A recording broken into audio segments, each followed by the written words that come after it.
News 8 at 6 starts now. We begin tonight at 6 o'clock with the Delphi murders trial. The jury today has heard details on the autopsies of Abby Williams and Libby German. And Richard Allen's attorneys are making a new push to tell jurors the killing may have been a ritualistic sacrifice. We have full iTeammate coverage for you tonight. We start in Carroll County. That's where Kyla Russell has been listening to testimony. And Kyla, let's start with those autopsy results. Yes, Phil. So some of the most compelling testimony today coming from the doctor who performed those autopsies on Abby and Libby's bodies on February 15th, 2017. That's just 2 days after they disappeared. So the jury actually saw 14 images from those autopsies today. And what's notable is Dr. Roland Kaur, he's the one that took the autopsy. He took to the stand today and he explained the fatal wounds he observed on the necks of both girls. Now, Abby had one incision on her neck on the left side, and Libby had multiple. Neither of them had defensive wounds and did not have any overt sexual trauma, he said.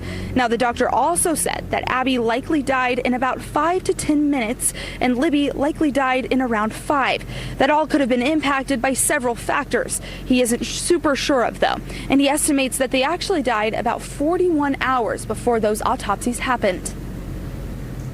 Kyla, also, I want to ask you about another part of that autopsy testimony, specifically talk about a box cutter. That had the defense really upset, right?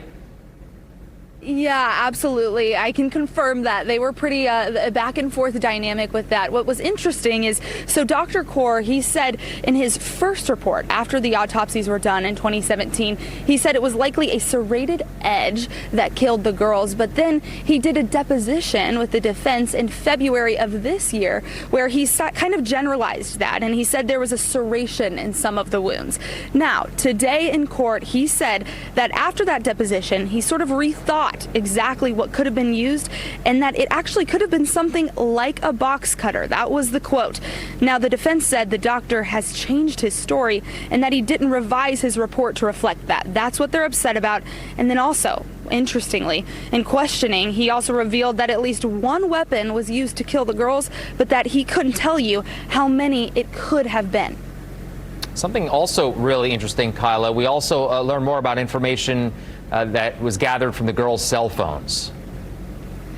Yeah, so Libby German, she's the one with the cell phone, and we got quite a bit of new information kind of about the cell phone use and how important it is to both the prosecution and the defense today. So today, the commander of the Indiana Internet Crimes Against Children Task Force, he took the stand and he faced several questions. He started off by explaining what 2 reports that he did revealed. So first, that report shows that although it was Libby's iPhone, both Abby and Libby were logged into multiple apps on the phone, so they both were using it. Now, we also learned that the phone was receiving texts and calls after their disappearance all throughout the night on February 13th, and even one was read aloud in court. That came from Libby's grandma at 4:06 p.m. on the 13th, saying, "You need to call me now."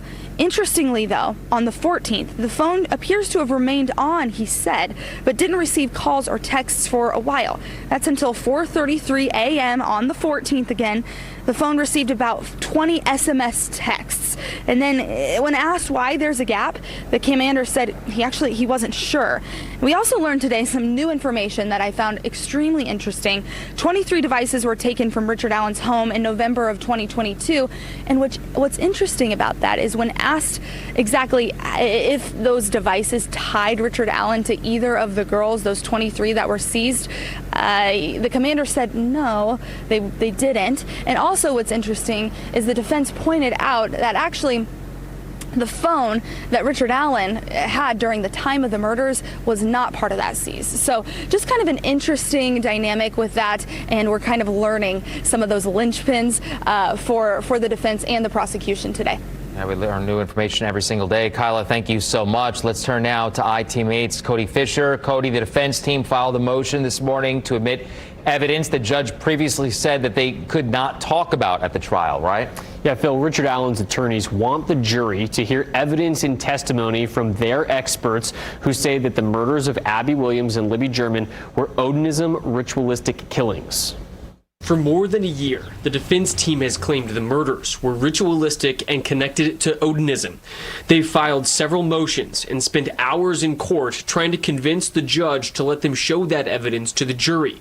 Judge Gull has denied them at every turn. Yesterday, the prosecution put a crime scene investigator on the stand who testified that the sticks placed on the bodies of Abby and Libby were an attempt by the killer to conceal the bodies from being found. During hearings in July, the defense put Dr. Dawn Perlmutter on the stand. She has experience in training FBI agents on how to identify ritualistic killings. At the time, she testified that the sticks on Abby and Libby were an indication that the killings were ritualistic.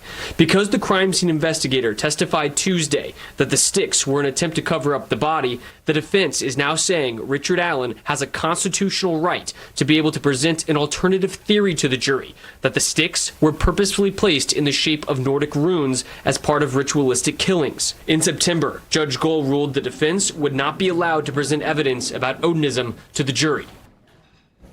And right now, we still don't know when Judge Gull will rule on this newest motion by the defense. For ITV8, I'm Cody Fisher for Wish TV, wishtv.com, and remember, follow us on Facebook for updates. All right, Cody, thank you. If you've missed any of our coverage of the Delphi murders trial, we've got everything you need to know right now at wishtv.com. Just grab your phone, scan the QR code on your screen. That will take you to wishtv.com, where you can catch up on everything you may have missed.